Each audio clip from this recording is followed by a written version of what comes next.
Live from Fargo and serving you on TV, online, and on the go. This is Valley News Live at 5. A rogue bear's day-long adventure in Grand Forks ended with its sedation and live capture, but later its death. After spending a large portion of the afternoon in a tree, officials successfully tranquilized the bear before lowering it to the ground and taking it out of town. After checking the bear's condition and consulting with area vets, officials determined the bear would not survive and decided to euthanize it. Valley News Team's Rose Itzkovitz asks what went wrong and how could they be better prepared for the next time a bear wanders into the area. It looked like a victory. It seemed to be healthy at that point. It seemed to be waking up maybe just a little bit, but they got the bear safely into the trailer. Monday's Grand Forks bear on the loose, making it out alive. But soon after, news of the bear's death on social media. The Grand Forks police say following the tranquilizers, the bear could not survive the encounter. But Fargo's Red River Zoo veterinarian, who was called there later in the day to sedate the bear, says euthanasia was Game and Fish's plan even before the bear was drugged. What we were told by Game and Fish, and we specifically asked because we wanted to know as well, there's no place to put the bear that would be safe and keep him away from humans. It's very likely, because of the fact that this was a lone bear exploring, that it would have wandered into another populated area. He says authorities weren't trying to pull one over on us by keeping the bear alive just to later euthanize it. The police are not biologists, they're not veterinarians, they're not animal people. When I asked Grand Forks police about this, they say it was ultimately their call to euthanize the bear. And based on the bear's health, they felt they made the right decision. But when I asked which veterinarian gave them the latest health report, they couldn't tell me. Meanwhile, Dr. Colville saying the bear was in good health the day before. Do you agree with the situation where they put this bear down, thinking it might have been healthy? I don't have the knowledge of bear behavior and habitat that they have, so I honestly can't answer that question. North Dakota Game and Fish says having to sedate the bear makes it harder to release it back into the wild because if hunted, there would be meat consumption issues. Most of the time when these animals, when something has to be physically done to them by us humans, it's a lose-lose situation. And with the bear's death, Grand Forks Lieutenant Derek Zimmel says they'll look back at this situation. After any incident, we tend to look back on it and say what are some of the lessons learned. And try to do better in the future. Rose Itzkovitz, Valley News Live. Local police tell us that, like in Grand Forks, the North Dakota Game and Fish Department is their first point of contact in a situation like this. But when we asked Game and Fish about their protocol, we were told that every situation is different. Isn't it great when we don't have to worry about the weather? Maybe the mosquitoes, but not the weather. Hutch, care to add to that? Isn't it great when you don't have to worry about the weather? Yes, it's great, and it's a beautiful day. Nary a cloud across the region. Thunder shower, though, just to the south and to the east of the Bismarck area, dissipating as we've headed through the last hour or so. Just a couple lightning strikes. Still hot in the central part of South Dakota and eastern Montana, but those comfortable 70s in northern Minnesota. We'll be in the 70s for most of our evening. The sun sets at 9:16 here in Fargo. On our way down to overnight lows in the 50s. It looks like a quiet start to your Wednesday, but it could end with some thunder for some. I'll have details in your hour-by-hour forecast here in just a minute. As far as the mosquitoes go, I'll leave that up to the experts. There we go. Yeah. Thanks, Hutch. Yeah. A Minneapolis daycare owner will have to complete mental health treatment along with her 10-year probation sentence for trying to hang a toddler. 43-year-old Natalia Correa was sentenced yesterday. Earlier, she pleaded guilty to attempted murder and third-degree assault.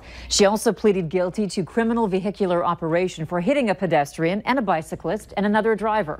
Correa must follow court-ordered mental health treatment and will be on electronic home monitoring for at least 2 months. According to the complaint, a father was dropping off his son at the home when Correa led him toward the basement where he saw the toddler hanging from a noose. He released the child and fled with him. The 16-month-old boy survived. A truck is destroyed after it started on fire this morning. Authorities got the call around 9 to a home near Cragness, Minnesota. They found a 1997 truck that was fully engulfed. Crews put out the flames and cleared the scene in about half an hour. No one was hurt and no other vehicles or buildings were damaged.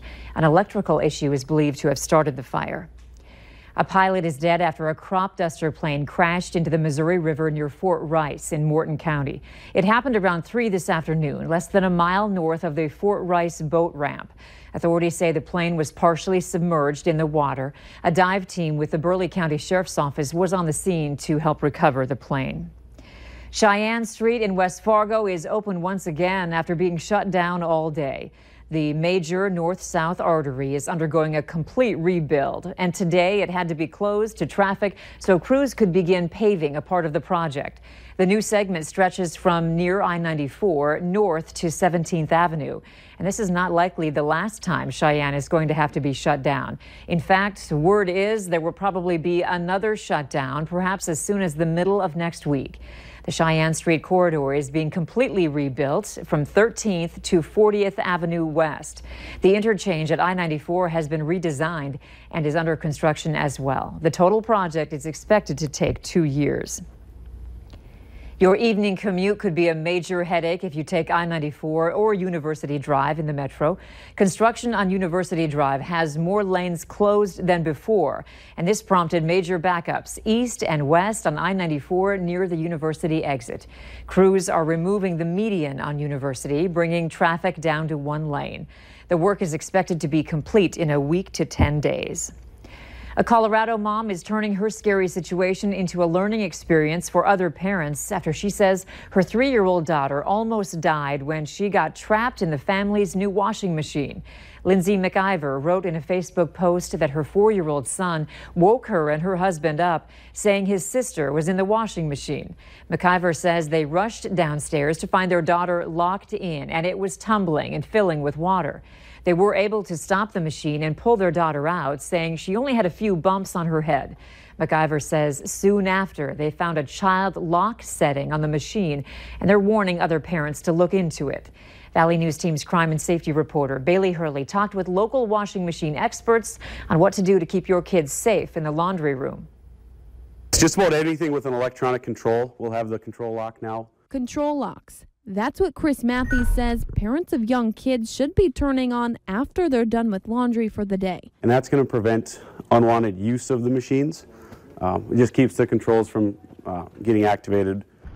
And trying to hit start, nothing happens. It just says that it's locked. So you can't get any water in the machine, and then the door won't lock. So you'll be able to either push it from the inside or the outside. He says with the controls on, curious kids can still get inside the washer, but it's not going to start or lock up. If we were to unlock it here, and that way when you start it, it will lock. And then you're locked in. You're either locked in or out of the machine. Matthews says both front-facing and top-facing machines have the control locks, but says the latter is harder to get into, making it a little bit safer for kids. You almost have to have the kid get, crawl up and in there, and they never fill with water. So they just use a very small amount of water with most of these. So there's really not a major drowning hazard. But beyond child locks, Matthews says it's important to keep an eye on your kids and steer them away from the laundry room. If there's a door on the laundry room, you make sure that's closed. Just keep the kids away from the machines. In Moorhead, Bailey Hurley, Valley News Live. McIver's Facebook post has been shared over 322,000 times. If you haven't been able to wear your Hawaiian shirt yet this summer, we have an event for you. From food to a limbo contest, West Fargo Parks is putting on their Hawaiian Beach Blast this evening. The event has fun activities for both adults and kids like mini golf, belly bumpers, a bubble station, mini golf, and much more. West Fargo Parks hopes this will get you out and enjoying this summer. It's just a great way for people to interact with each other, get to know their neighbors, and really just feel like we're a part of a community. Hawaiian Beach Blast runs from 5:30 to 7:30 tonight at Rendezvous Park. A business-savvy Minneapolis boy is selling hot dogs to make extra summer cash to buy school clothes. And word got around fast, including to the health department, where someone made a complaint. But when people learned the hot dog stand might shut down, they sprang into action. Until that complaint was made last month, this is how Jaquan Faulkner had been spending his summer, selling hot dogs and building a clientele. But someone noticed all the attention and called the city. Since the complaint, Jaquan says he's surprised to see his hot dog stand is growing and his clientele is increasing. Instead of shutting it down, the city of Minneapolis stepped up to the challenge. Local groups such as Appetite for Change pitched in to help. Staff from the Minneapolis Health Department, the Minneapolis Promise Zone, and others helped the boy bring his stand up to health codes. Some health department staff even chipped in to help pay for the $87 permit. Jaquan's old-fashioned hot dogs passed its inspection and is now open for the first time as a city-approved stand. Surprisingly, I'm like, dang, the city not the bad guys in this situation. These are actually the ones who helping me. Jaquan hopes to buy a food cart for next summer.